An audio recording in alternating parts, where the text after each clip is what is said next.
Hello, everyone, and welcome to Bet the Edge. Thanks for watching on our NBC Sports YouTube channel or listening in podcast version. Coming up today, Game 6's in the NBA Eastern Conference. We also got a look ahead at Timberwolves-Nuggets Game 1, look at a little finals MVP market. And I want to talk to you, Drew, a little bit about the National League MVP because it ain't all bets right now, okay? There's some people steaming up on the ladder. But first and foremost, how are you doing today? NBA been all good to you as well? Mixed. Yeah. I hate In it. some things so far in the playoffs have come through as well as I could have hoped. Others just a hair off. I would love for this Knicks series to not be still in the balance. I would have loved for that under in Game 5 to get home. The fact that went to overtime. I mean, I don't want to spend all podcast recapping something that happened 2 days ago, but my goodness gracious, the end of that game was just a ferocious, torrent of how did that happen? How did that happen? How did that happen? Tyrese Maxey put on his absolute, Superman cape. But we go to war tonight, Vaughn, in Game 6 in Philly, and I'm doubling down for Max Payne here. Yeah, I am too. So I'm glad you said it because I knew that I was going to be betting the Game 6 unders, but now I even wanted to bet them even more after losing Game 5 under on the Sixers and the Cavs games, which we'll get to. But the game that I personally did not bet was the Bucks and Pacers last meeting in Milwaukee. No Lillard, no Giannis, and there was no problems. Milwaukee from the second quarter on, Drew kind of just took over. But now Indiana, 7.5-point favorite. Not totally sure who's going to be in, who's out. I'm sure we're not going to see Giannis whatsoever. Dame Lillard, questionable. Over under already dropped 2 points. So you getting involved on that under? Yeah, I'm of a different opinion on Giannis, and I had money line in Game 4, in Game 5, kind of as a lark on the Bucks, that in the hopes that Giannis was going to magically appear, and he didn't, and it didn't matter because the Pacers are the suspect of its squad. And I think the Bucks could surprise, and Giannis could be available. I don't think Lillard's going to play. I think his injury is more serious, but Giannis being surprise available and being somewhat effective wouldn't shock me. And so I'm inclined to take the 7.5 points with the Bucks here. I liked some of what the Bucks did to really kind of change up the pace in that game. I thought that was pretty interesting. It was an interesting wrinkle from Mr. Doc Rivers. And honestly, Doc coming back from a 1-3 deficit in this series without his two best players would be pretty wild and quite a story. So I'm not hoping, I'm not like rooting for that. I don't have any Bucks series at the bottom when it was whatever it was, just, rock bottom price. But I'm going to go back to the well here and again, hope that there's a surprise Giannis available. And if that's the case, then this probably closes as a pick 'em. So there's a lot of closing line value to be had by just taking the points at this point. And I think the total looks a little high to me as well. But considering how the Pacers shoot when they're in Indianapolis, it's probably best to just steer clear of this total. But I don't know. I mean, I don't know exactly what in the world inspired the Bucks to play as well as they did in Game 5. But I got to tell you, it was impressive because the way they started the game, getting punched in the face, and then kind of clawing back to take a lead into the halftime, and then never taking their foot off the gas into the close. That's the kind of inspired effort you see of a team who is not ready for their season to be over. And so I think this is Bucks for pass, particularly at this price point. I'm with you too. I was too scared to play the total. I think both teams would like to play an up-tempo game. Indiana obviously shoots so well at home, which you said. But Doc Rivers said, I think that both players are very, very close to return. I don't know what to expect, but I agree with you. If Giannis or Damian Lillard are in the fold, I mean, this line plummets in the direction of Milwaukee. And I believe they are the better team overall. It's just a case of they've been so banged up, and getting Doc Rivers midway through the season obviously is makes things more up in the air as what's going to happen with the Milwaukee Bucks, a team that we were never confident in, Drew, all season long. So, yeah, I'm hoping this goes 7, but I don't think I'll have any money on it particularly. But I have a lot more money. I have a 3-unit wager on the next game, the Knicks and Sixers. And as you mentioned, I got the under. You got the under, I'm sure. Did you get the opening line, which has already dropped 2 to 3 points? Yes. Gotcha. I'm not dying if you're listening to this now and you're staring at a 200.5, like the edge is mostly gone, not all the way gone. Yeah. But at this point, I'm still not sure I understand why the Sixers are warranting minus 165 on the money line. This is a quick turnaround for a team where Embiid played 48 minutes in game 5, and there were lots of those minutes he played where he was not effective on both ends of the court. If he Of comes course. out and is like the difference in this game, I will be shocked. And I know that Tyrese Maxey just did one of the most impressive things that anyone has ever done, particularly this year on the basketball court, kind of specifically willing that Sixers team across the line in game 5. But I have just in general, a feeling like that was sort of the last gasp effort from the Sixers as opposed to a true comeback mode. And so I think the Knicks are, I'm cautiously optimistic about the Knicks. I have the series price heavily staked, but I'm going back to the well here with Knicks money line at plus 135. I don't know what else you need to see in this series. These teams, this should be like around a pick 'em. Like, I realistically don't know how you can say that there is a huge edge here for the Sixers.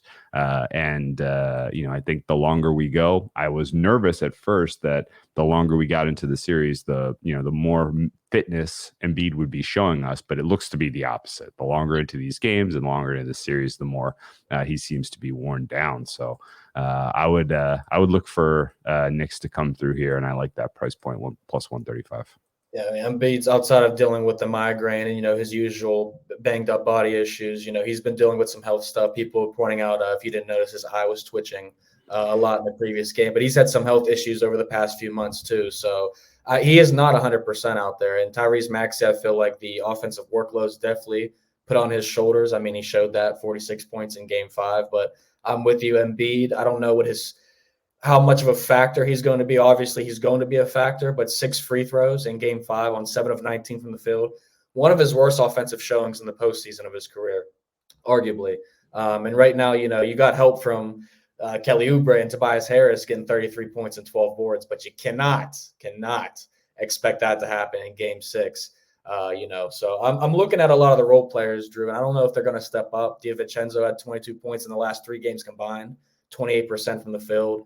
Josh Hart had that one dud, looked good. OG Anunoby stepping up too. But there's a lot of guys in these 6-7 man rotations that I don't feel very confident in when it comes to putting up points in clutch possessions. So I like the under 200.5, but I'm also with you. I would take my stake in the Knicks too. I got them the game 1 and the series and also the series. So I am doubled down on them as well. A lot to like here. If the Sixers do win game 7, what's the outlook? Oh my goodness. I'm not gonna watch. I mean, seriously, 180 points. Yeah, I'm like, it has to be an under. Honestly, like the intensity that you saw in the fourth quarter of Game 5, you get that for 4 quarters, at least a half. I mean, the number of possessions is going to be very, very low. Lots of missed free throws. Real tough shooting. Like, you're gonna have some tired legs. Like, I don't know ultimately what it will open and close at. I'm guessing it'll open in, like, let's just say that the under comes through in game 6 as well, but it's close, right? 196 points, something like that. They probably open 199, 198, and it probably gets bet to 190, and I probably should be 180. That's sort of my gut. Yeah, I know. We know game 6 and game 7 unders are one of the most profitable angles in the postseason, but that's really what I've been waiting on is a game 7 attack the under. But I wouldn't want to do it in a series like the Mavericks or Clippers or Pacers and Bucks. I want the Knicks or Sixers or the Cavaliers and Magic. 2 teams like that are slower pace and obviously struggle with the shooting. So we'll talk about Cavs, Magic now. We've been fans of both of these teams for the season. Orlando's came through for us numerous times. They're laying 3.5 as a favorite. Under is at 201.5, over under 201.5. I got the under 203.5 at the opening line. I still like 201.5, expected to drop.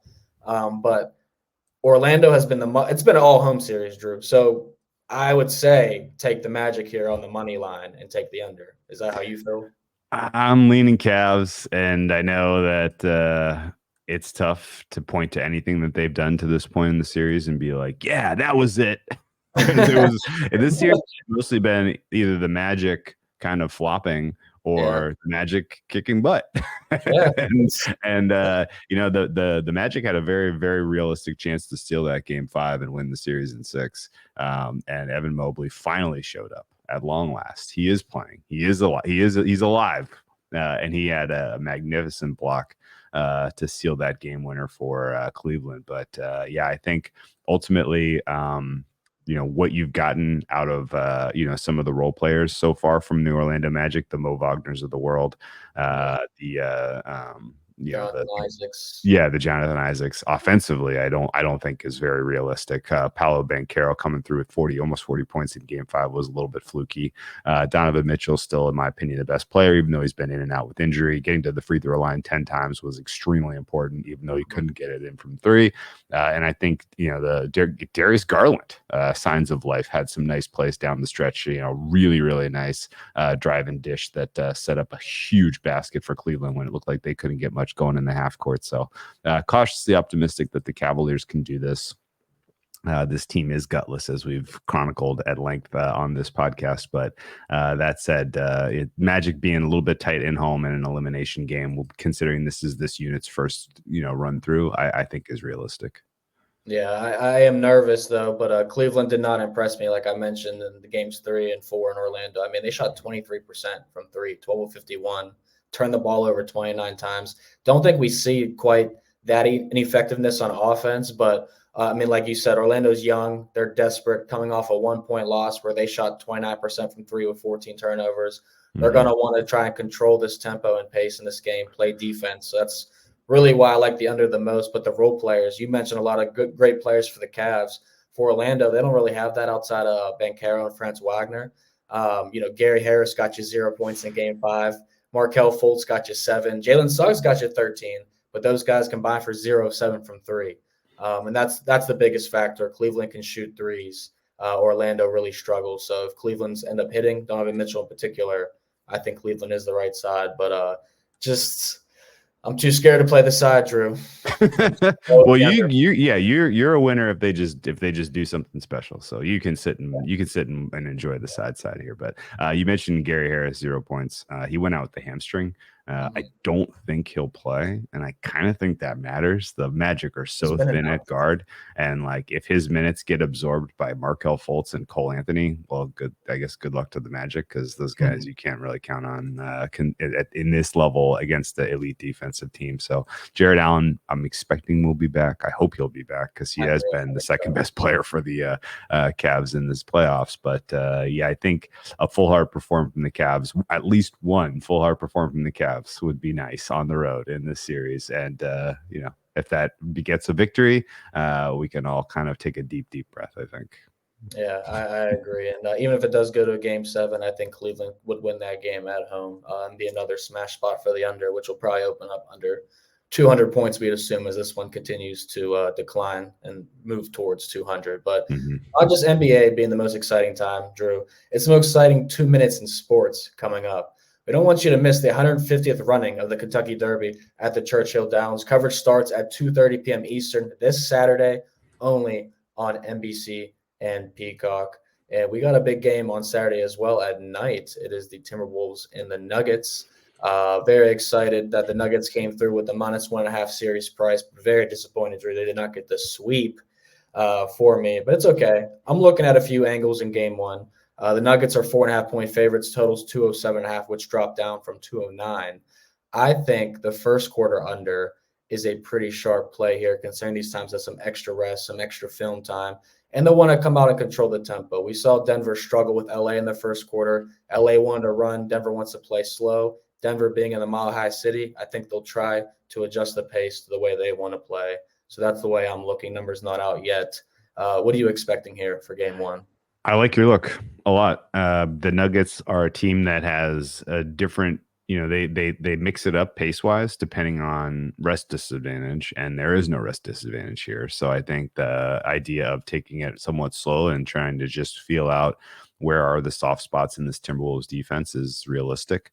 I don't take strong exception to the Nuggets being favored in this game and in this series, but I take exception to it being almost 5 points I think the Timberwolves are very live to make noise in this series, and in particular in this game, because you have a fully rested team that is absolutely as confident as I've ever seen them on offense, thanks largely to Anthony Edwards taking a step forward into superstar status, thanks to Karl Anthony Towns just being available and being a mismatch, a matchup nightmare. And I think ultimately, if this is the type of series where Rudy Gobert has to contribute offensively with Jokic on him, then I'm not going to feel as great being on the Timberwolves. I believe completely acknowledge that. But I have a trouble seeing Aaron Gordon being able to completely erase Karl Anthony Towns. I think there's going to be some room for him to really operate and be a difference maker. And Anthony Edwards is he's a matchup problem for Denver. And the Denver guards are long. They do have some switchability, but Anthony Edwards is kind of just playing at a different level right now. So I'm going to buy into what I am seeing from Minnesota, and I'm going to buy into the questions of how thin the guard rotation is right now for Denver. You have Gary Harris, and Kentavious Caldwell-Pope both dealing with injuries. You have Reggie Jackson dealing with an injury, and that's it. Like, that's kind of where it ends for them. If any of those guys aren't able to contribute in this game, then it's Christian Braun time. And I think ultimately this is set up well for the wings, the defensive wings in particular, and kind of the really disciplined rotation that Minnesota has defensively, to be the difference on that end of the court. So I will admit I'm looking at this through Minnesota tinted lenses. Yeah. And so I'm only seeing the things I want to see about Minnesota's matchups being good, and ignoring the fact that the best player on the court plays for the Nuggets and has home court. And the second best player is Anthony Edwards, and the third is probably Jamal Murray. But Jamal Murray being limited with an injury, I think, could ultimately be a factor. So I'm going to buy into the Timberwolves cautiously here, and expect that this is ultimately going to be a 7-gamer. There are enough wily vets, and there is enough familiarity between these two teams that I would be kind of surprised this is just home court, home. There's going to be some chaos in terms of covers and wins, and it's going to come down to end of game execution. And yes, Minnesota's end of game execution is a little bit more of a question mark, and Denver's is just like pure unfiltered basketball genius. But I think that that kind of gets narrow wins into the series for the Nuggets, as opposed to if the Wolves are kicking butt and their offense is unstoppable through, then they're getting turnovers and they're running in transition and they're really, kind of testing the depth of the Nuggets, then all of a sudden this could be there could be some, I guess what I'm getting at is there's going to be some games where the margin is pretty significant and it's going to be in favor of Minnesota. And then there's going to be the games the Nuggets win, and I think it's going to be narrow. So you will not ever catch me laying points with the Nuggets in this series, and I will very happily take 4.5 when available on Minnesota. I do think Denver wins the series, but I agree with you. I don't think that they're going to be covering many spreads here. I think Minnesota is proving that they really want this and they're enjoying the moment. I mean, Anthony Edwards is showing some type of maturity in these post-game interviews, especially talking about Karl Anthony Towns and how much he means to the team. Staying out of foul trouble means we have a great chance to win every game that we're in. And I think that is very true because they have a lot of mismatch opportunities when they face a lot of teams. And Denver is a team that not as many, but at that guard position, I think they could be it, Drew. As you mentioned, there's a lot of injuries going on right now, starting with Jamal Murray, but KCP and Reggie Jackson are huge pieces off the bench. I personally am not a fan of Christian Braun. This guy's lost me money multiple times. Just make an open three, bro. That's what they pay you for. But I do think this series is going to be long. Probably 6 games I would put my money on. That's the favorite right now at 2-1 price. 7 games is plus 225. So that would means I would like the Nuggets probably at 4-2, plus 300 price. So I do think you could have some fun in this series. And if the Timberwolves do win, Anthony Edwards' NBA Finals MVP price is arguably second or third now on the board. Is that something you're looking at since you're in the Minnesota train? It sounds like you got the visor on, you got the helmet on. Are you buying into Ant Edwards MVP? I didn't know you were going to ask the question like this. Man, 11-1 is a big number for a team that I make shorter than that to ship. I guess I'll be completely honest with you. Most of my equity for the West is now OKC. to do something, and it's because I like them against Denver, and I like them against Minnesota, and I like Minnesota potentially shocking Denver, right? So basically, I just see this as like 2 tough tests for Denver to get to the finals, 1 tough test for OKC, and maybe and so for those reasons, like Minnesota to get there, they're going to have to do something tough, win as the dogs against Denver, win as dogs against OKC likely. If something crazy happens and Dallas comes through and punks the Thunder, then so be it. But I think Minnesota to get to the finals is going to be, it's a tough path. And I think at that point, if they're drawn a healthy Boston team, which is again a huge question mark considering what's going on with Porzingis, then I'm not feeling super great that Minnesota is going to be able to do it again. Not a good matchup against Boston for what it's worth, in my opinion. So I think I'm inclined to just sort of stay out of this market outside of the chalk in Tatum. And I think betting on Tatum right now at that price is a little poison as well, because Porzingis injury did not sound good. It does not sound like he's going to be available for round 2. I don't think that threatens the Celtics moving into the Eastern Conference Finals, but it makes the Eastern Conference Finals more complicated, and it definitely makes the finals more complicated because they are very thin right now in the big department. And I think ultimately his health and availability in the month of June is going to determine the title.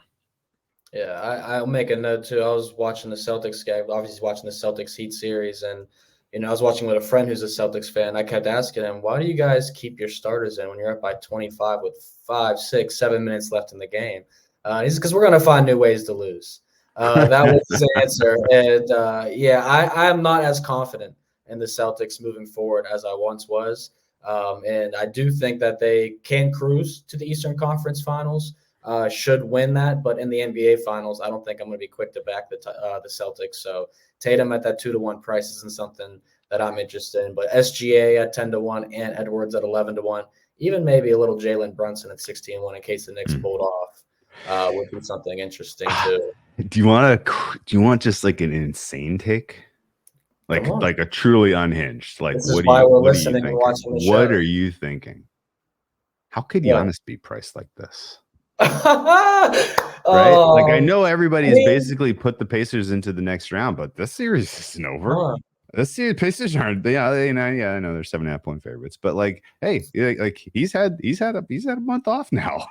We don't even have him on the rundown price. So what is this price right now? It's got to be 100-1, but that's basically 100-1 is basically it's completely divorced from the idea of the Bucks actually getting there, which I may sound absurd to especially the loyal listeners of the Bet the Edge, because I've been so against Milwaukee for so long, but if the Bucks pull this off and you have a fresh Giannis in round 2 against the Knicks team that has just left it all on the floor, or a Sixers team that has a very tired Joel Embiid trotting back and forth, Bucks are live to get to the Eastern Conference Finals. And if they draw a Celtics team with no Porzingis, the Bucks are live to get to the finals.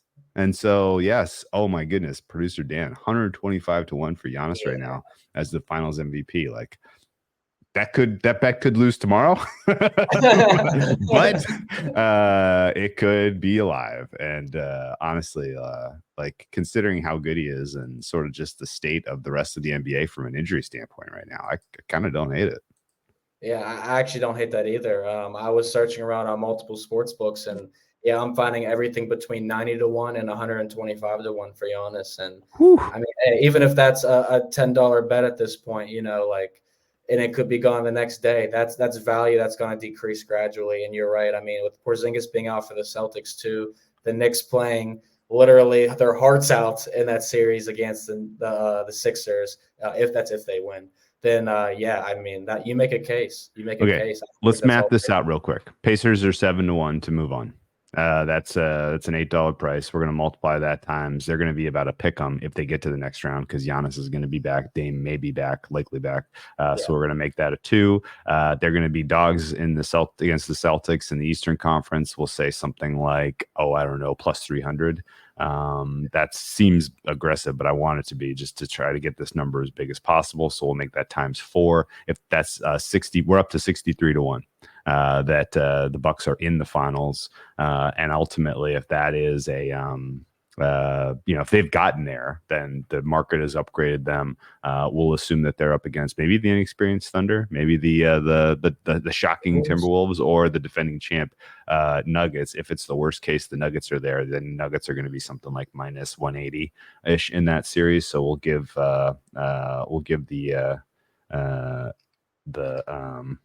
so basically it's kind of coming out pretty close to 150, 125. So it's not an absurd price, but it's definitely something where if you want to try to, if you have naked exposure to the Bucks doing something wild, which I do, I kind of think that's a fun way to kind of backstop something ridiculous happening. You make a good argument, good case for that. And I think grabbing the value now is worthwhile, because the guy we're going to talk about after this little promo here is a guy that I got at 80 to 1. And now he's down to 13 to 1 at most shops. And if Giannis and the Bucks get to these conference finals, that's the type of price, if not better, we're going to be looking at Giannis to win finals MVP. So you are onto something, Drew. You are crazy. You are crazy. But this makes sense. So I will say that. And, for the weekends on Sundays hasn't been the same without football, my friend, but we got a different type of football, Drew. This Sunday, Liverpool and Tottenham face off in a must-win match as time is running out for the Premier League season. Can the Reds keep pace atop the table? Can the Spurs make a late push in the top four? You find out. 11:30 a.m. Eastern, exclusively on Peacock. I've been in the Champions League a little bit. My guy, Mr. Brad Thomas, got me on some futures bets. So not trying to hedge out. We're trying to ride. But with the MVP market in the National League for baseball, Drew, I wanted to talk to you about Elly De La Cruz, because I got him in a $5 bet at 80 to 1 with the Denver Nuggets to win it all and the Yukon Huskies. That pays out $5 to win 12 grand. I was toying around with some long shots, and now that he's at 13 to 1, 15 to 1 in most shops, I'm feeling phenomenal, because I don't think it stops here. I don't think this hot start is it for him. I think this continues all season long. What say you? I believe you. I have not watched as much baseball as you. You have a better read on this, but I will also kind of caution, or at least ask you a pushback, which is he was hot just at points early in the season last year, and then really cooled off. Like, do you see him as the kind of guy who's a little bit of a streaky player, or was it more of a, kind of just inexperience? People solved him a little bit, and now he's kind of taking his game to the next level.